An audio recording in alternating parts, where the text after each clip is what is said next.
थांबा, हे colour code बघताय, ब्लॅक, ब्लू आणि ग्रीन. हे कलर कोड सांगतात की टूथपेस्ट नॅचरल आहे की केमिकल. असं व्हॉट्सअपवर आलं होतं ना, पण असं काहीच नाहीये. तर आज मी तुम्हाला खरं काय आहे ते सांगते. आधी फॉलो करा आणि व्हिडिओ शेवटपर्यंत बघा. तर काही दिवसांपूर्वी इंटरनेटवर व्हायरल झालं होतं. ग्रीन म्हणजे 100% प्युअर, ब्लू म्हणजे नॅचरल प्लस मेडिसिन, रेड म्हणजे नॅचरल प्लस केमिकल आणि ब्लॅक म्हणजे 100% पॉइझन. तेव्हा सगळेजण कोलगेट फेकून पतंजली घेऊ लागले होते. व्हॉट्सअप युनिव्हर्सिटी डिग्री मिळाली होती सगळ्यांना. पण ब्लॅकवाले तर सगळ्यात पॉप्युलर कोलगेट आहे, म्हणजे आपण पॉइझन खातो तर नाही.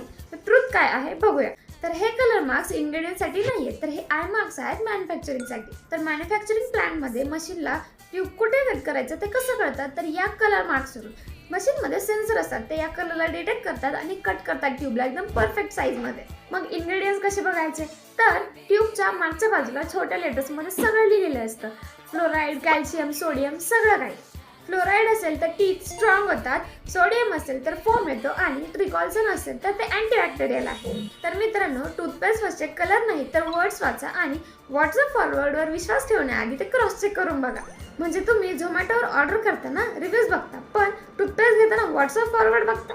व्हिडिओ आवडला असेल तर लाईक नक्की करा आणि शेअर करा तुमच्या फॅमिली ग्रुपमध्ये. मला कमेंटमध्ये सांगा तुम्ही कोणत्या कलरची टूथपेस्ट वापरता.